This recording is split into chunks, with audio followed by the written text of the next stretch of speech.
नमस्कार।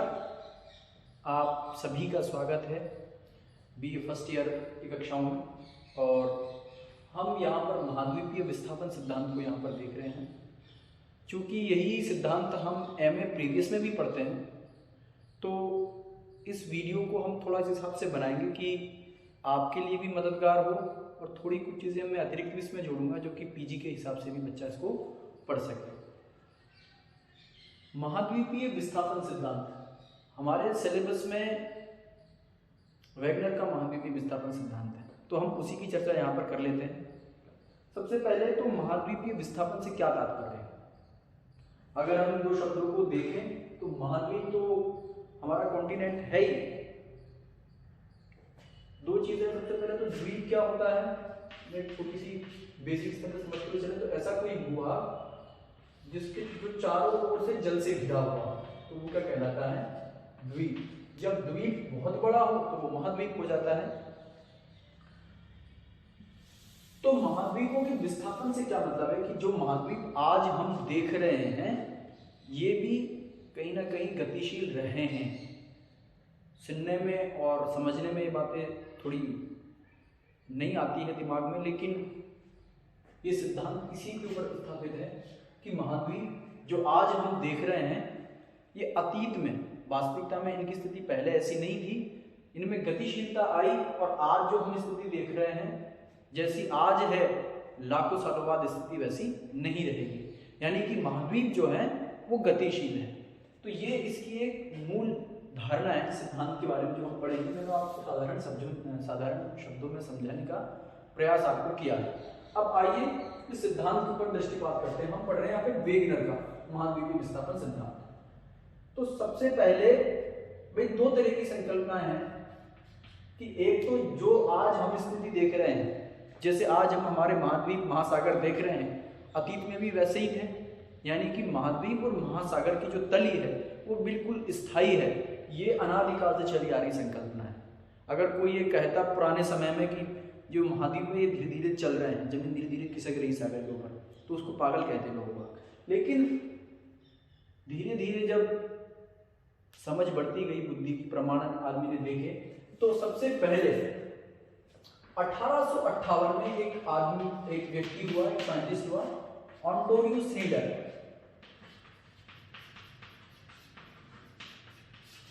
स्नाइडर भी कह देते हैं, स्नीडर भी कह देते हैं इंग्लिश प्रोनाउंसिएशन की वजह से।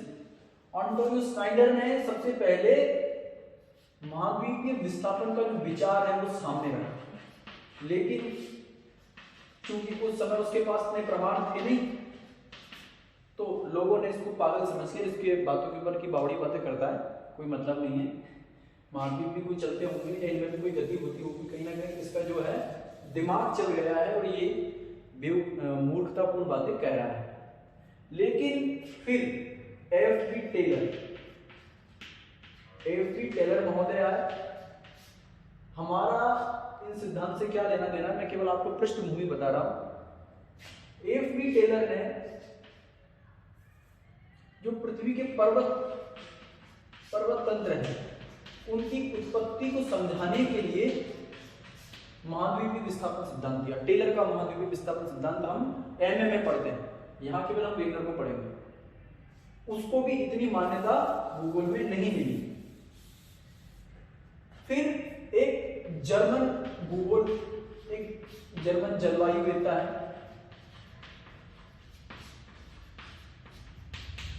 उसका नाम क्या है,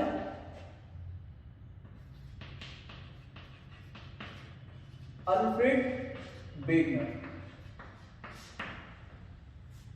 वेगनर जो है एक जर्मन जलवायुवेत्ता है, और इन्होंने 1912 में इस सिद्धांत का प्रतिपादन किया। इन्होंने कहा कि महाद्वीप पहले ऐसे नहीं थे, सारे महाद्वीप पहले एक ही जगह पे थे, फिर काल के क्रम में इनमें गति हुई है, अलग अलग जगह पे पहुंचे और हमको वर्तमान स्वरूप देखने को मिलता है। किसी ने ध्यान नहीं दिया। 1912 में इसको ध्यान किसी का नहीं गया। क्यों नहीं गया? क्योंकि 1900 ये जो पूरा टाइमिंग है, ये जो 1910 से लेके 20 तक का, इससे पहले प्रथम विश्व युद्ध की भूमिकाएं बन रही थी, तो कहीं ना कहीं इस पर ध्यान गया नहीं। फिर इन्होंने इसका विस्तृत विवेचन किया 1915 में। इसका विस्तृत विवेचन इस सिद्धांत का किया, लेकिन ये फिर भी आगे नहीं बढ़ पाया। क्यों? क्योंकि 15 से लेकर के 1915 से लेकर के 1919 तक, 14 से लेकर के 19 तक प्रथम विश्व युद्ध के कारण इस पे ध्यान किसी का गया ही नहीं। इस सिद्धांत पर कि कौन क्या कह रहा है, किसी का कोई इस पर ध्यान नहीं गया।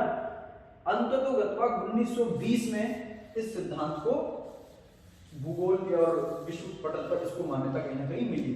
तो प्रोफेसर अल्फ्रेड वेगनर क्या थे? जलवायु वेत्ता थे। ये क्या है, इन्होंने दुनिया भर के विभिन्न जलवायु क्षेत्रों का इन्होंने अध्ययन किया। अब हम बात करेंगे यहाँ पे सिद्धांत की जो भूमिका है, इसकी पृष्ठभूमि क्या है। भाई कहीं ना कहीं सिर्फ दिमाग में विचार तो आया होगा कि क्यों इन्होंने ये सिद्धांत दे दिया। तो ये बात करें इसकी भूमिका और पृष्ठभूमिका,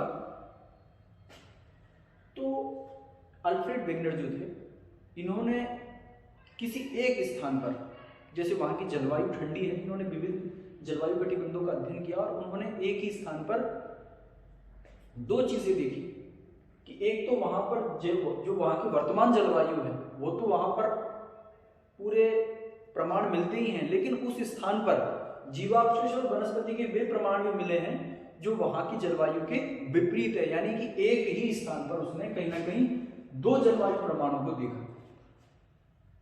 तो इसके पीछे उन्होंने ये रीजन दिया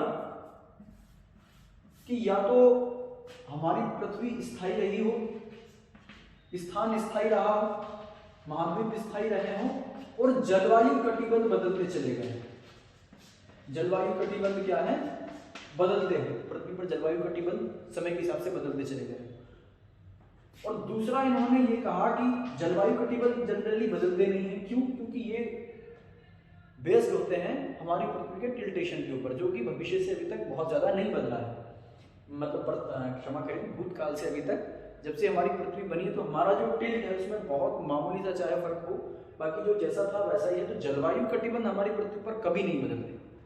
बस क्या बदल सकता है? तो उन्होंने जो दूसरी अवधारणा रखी कि जलवायु कटिबंध तो स्थिर हो, जलवायु कटिबंध तो क्या है?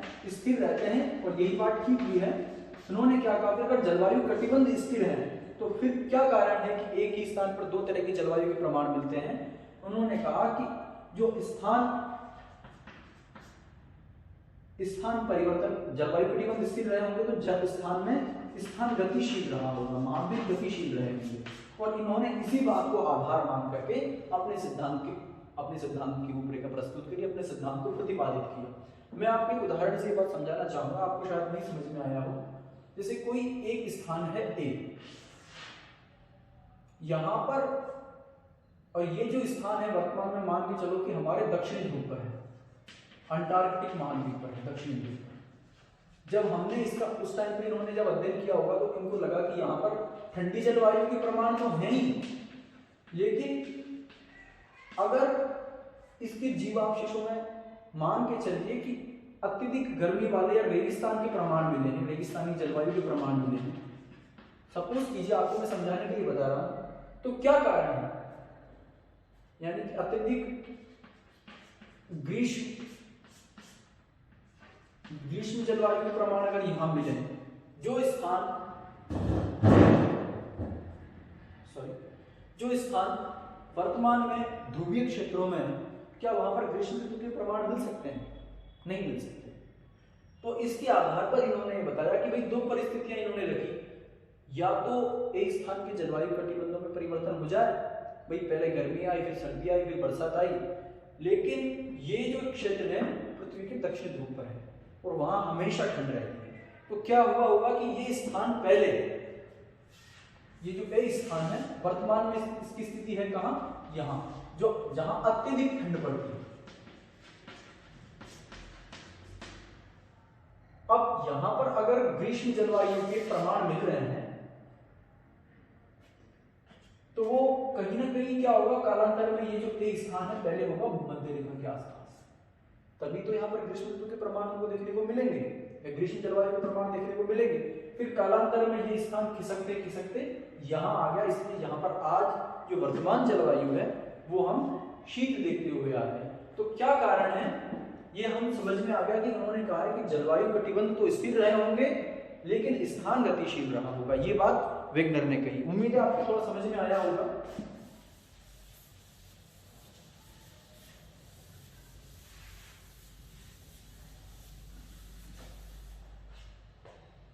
इन्होंने कहा, हम जब पृथ्वी का कालक्रम पढ़ते हैं तो उसमें कुछ इतिहास पढ़ते हैं पृथ्वी का, तो इन्होंने कहा कि कार्बोनिफेरस एक युग आता है।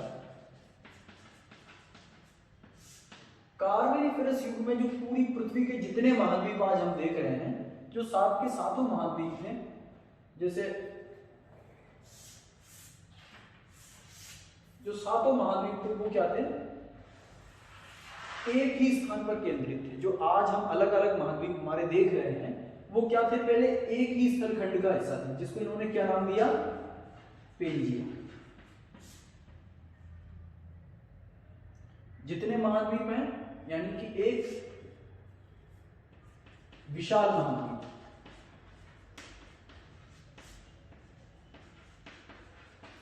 एकमात्र विशाल महाद्वीप था। सारे उसमें जितने भी आज हम जितने कॉन्टिनेंट हमारी पृथ्वी पर जितना स्थलखंड देख रहे हैं वो एक ही महाद्वीप में समाया हुआ था, जिसको उन्होंने नाम क्या दिया, पेंजिया।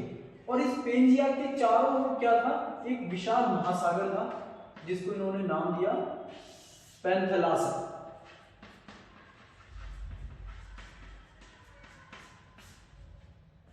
अब ये अपने सिद्धांत में आगे क्या कहते हैं, कार्बोनिफेरस युग में क्या हुआ कि ये जो पेंजिया था, दृढ़ स्थलखंड था, ये दो भागों में टूट गया। इस पेंजिया का जो उत्तरी भाग था उसको हमने क्या नाम दिया, लोरेंशिया, और जो इसका दक्षिणी भूभाग था उसको क्या नाम दिया, गोंडवाना लैंड।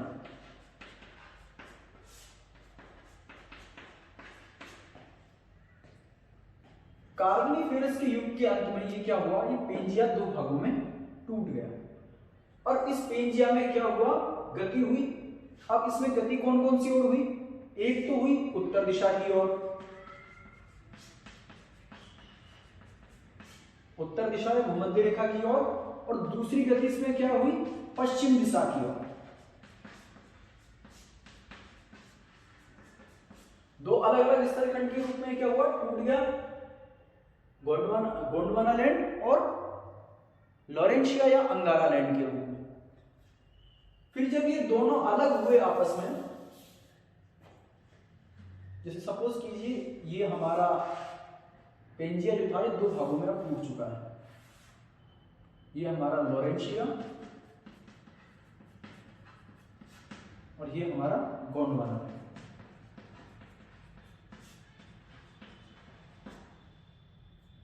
ये दो अलग अलग भागों में अभी पेंजिया हमारा टूट चुका है। टर्शियरी पीरियड में क्या हुआ, कार्बोनिफेरस युग के अंत में ही ये जो गोंडवाना लैंड है इसमें भी विभंजन हो गया, लोरेंशिया भी हो गया। आगे चल करके इन दोनों में और विभंजन हो गया। तो लोरेंशिया के टूटने से कौन कौन से महाद्वीप बने, उत्तरी अमेरिका, यूरोप और उत्तरी एशिया।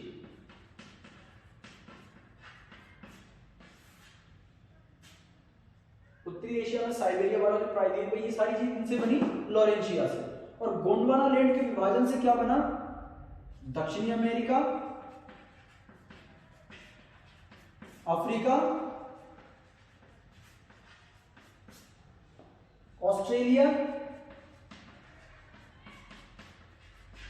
और हमारा प्रायद्वीपीय भारत। इसीलिए आप लोगों ने पढ़ा होगा कि भारत का जो प्रायद्वीप वाला हिस्सा है ये किससे है, अंगारा गोंडवाना लैंड का पार्ट है, इसीलिए हम पढ़ते हैं।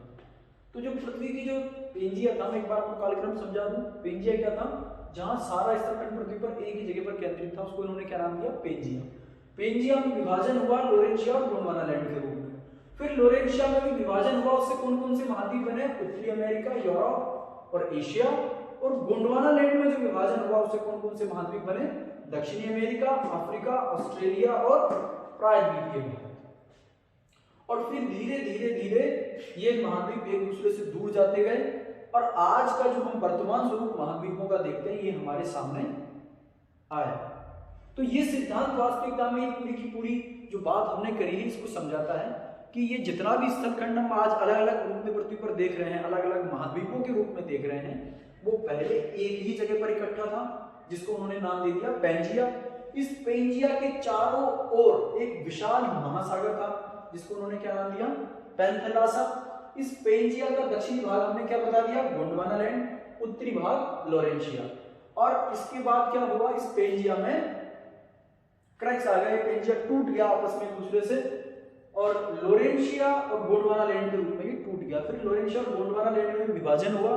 गोंडवाना लैंड से दक्षिणी अमेरिका, अफ्रीका, प्रायद्वीपीय भारत और ऑस्ट्रेलिया अलग हुए, जबकि लोरेंशिया से उत्तरी अमेरिका, यूरोप और जो एशिया वाला जो पार्ट है, उत्तरी एशिया वाला, वो इससे कहीं ना कहीं बना। पर आज की जो स्थिति हम देखते हैं फिर कालांतर में धीरे धीरे हमारे सामने है। तो ये इस सिद्धांत की एक इंट्रोडक्शन हमने दिया है। अब इस सिद्धांत के पक्ष में विपक्ष में जो चीजें होंगी वो हम कल के वीडियो में समझेंगे। उम्मीद है आपको समझ में आया होगा। अगर नहीं भी समझ में आ रहा हो तो आप प्लीज बताइए, कहीं ना कहीं जहाँ दिक्कत हुई होगी हम कोशिश करेंगे कि उसको ठीक ढंग से एलेबोरेट कर सकें। तो आज का वीडियो यहीं समाप्त करते हैं। Thank you very much.